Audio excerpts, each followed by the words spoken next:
Hello everyone, welcome back to my YouTube channel. My name is FPL Elma. So going to be going through my UEFA Matchday 14 team selection as well as my Matchday 13 team review and some transfer thoughts ahead of Matchday 14. Before we get into that, I'd like to thank you all guys for the continued support on the channel. I think we're around 20 subscribers away from 1,000. So if you're new around here, just a regular view, make sure you hit that sub button, make sure you leave a like and make sure you hit that bell and miss any content going up on the channel. And without wasting any much time, let's get straight into it. So first, I'm going to start off with my match 13 team review. I managed to score 79 points. It came overall points to 1,031 and a huge green arrow from 27,000 to 22,000 as we're still trying to achieve top 10,000. Hopefully, come able to do that. So in goal, he had David Raya, 10 points, keeping a clean sheet against Sporting. Also picking up man of the match. He made some amazing saves in that game. To be fair, so well deserved for man of the match. Then we had Ruggeri from Atletico Madrid getting an assist and a clean sheet against Barcelona, which was massive. 10 points. Van Dijk blanking. Gabriel a clean sheet as well. Pomecano, I think, got some just defensive contributions. Hakimi also picking up a clean sheet for 7 points. Also an assist for 5 points. Kvaratskhelia a goal. And man of the match performance for 11 points. Yamal 4 points. I'm not even sure where the points came from. We had Mbappe and Kane both scoring for 7 and 12 respectively. So all in all, a very good game week for me, and I do hope Matchday 14 can be able to produce something similar, if not better. So now let's look at Matchday 14 has in store for us. So this is how we're going to be lining up ahead of Matchday 14. We're going to be having Raya and John Garcia in the goalkeeping department, not changing anything. But then we do have 3 transfers before the start of Matchday 14, so I think that's a very good amount of transfers. You want to change some things. So for me, I think I'm only going to use one, and we'll talk about that later. So goalkeeping department, yeah, pretty simple. Raya and John Garcia, but yeah, Raya keeping a clean sheet in match 13. We're going to replicate that. Then we have Hakimi and Mendes. That's why I'm going to be using my first transfer. I'm going to be transferring out Van Dijk and bringing in Mendes. I just think PSG, either Hakimi and Mendes have a lot of willpower when it comes to attacking. Also tend to be very good defensively, especially Mendes. So yeah, Van Dijk is out, and Mendes, and then you have Gabriel against Sporting. I'm just hoping for another clean sheet in there, to be honest. And then Ruggeri, I think they're going to put on a defensive masterclass in the second leg. So I'm expecting a clean sheet in that game, but we'll have to wait and see. Then Upamecano against Real Madrid, another tough game.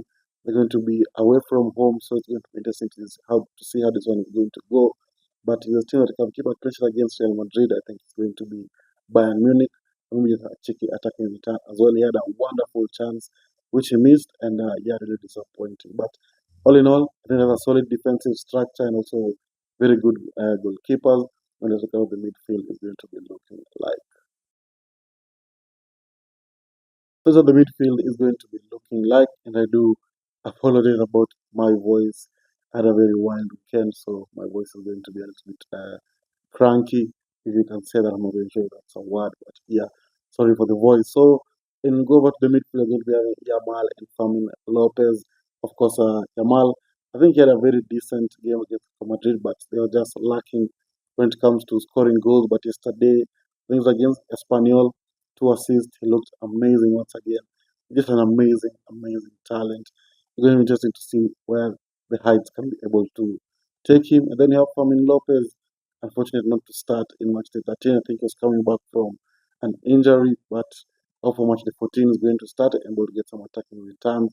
He's been very good in the Champions League, and I hope he can be able to continue that form. Then you have Olise against Real Madrid. Only an assist in the first leg, but it is what it is. I think it's better than nothing at the end of the day. So yeah, hoping they can be able to produce something against Real Madrid. Is a very special talent as well. Then you have Vinicius Jr., who had a poor game against Bayern Munich. He had a lot of chances, a lot of shots, but nothing looked like it was going to go in. So yeah, rather disappointing match day 13.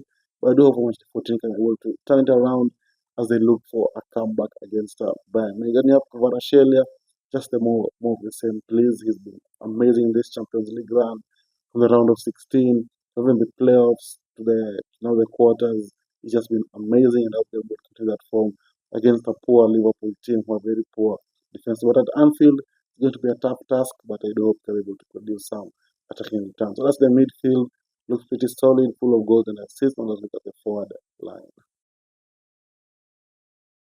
So this is how the forward line is going to be looking like. Going to be having Kylian Mbappe in there against Bayern Munich. Going to be a tough fixture, but Mbappe is still eyeing that Ronaldo record. So if he wants to hit that record, I think he has to go deeper into the competition, and this is the chance to do that. Beat Bayern Munich. They did have a very, very poor game during the weekend, I must say.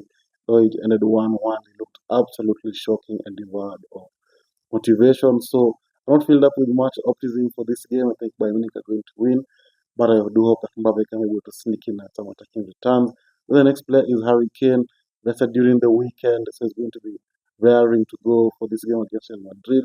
And I do think we're going to win, and I hope that Harry Kane will be at the forefront of the goals for Bayern Munich. And the last player on the team, Luis Suarez, playing against Arsenal.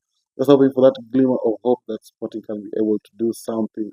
We saw them losing to Bournemouth during the weekend, so there's still that chance that Sporting can be able to overturn their 1-0 loss deficit, but we'll have to wait and see. But yeah, I hope that Suarez can be instrumental in a comeback will be which will feed a generation of head watch. So yeah, we'll have to wait and see. And anyway, that's the team. Looks pretty solid. I love the team. Hope they're able to perform the same way as in Matchday 13. If you have managed to reach this far, let me know down in the comments how many transfers are you going to be using, and do you think that Sporting can be able to come back? And with that, I'd like to thank you all guys for watching, and I'll see you all guys later. Bye bye.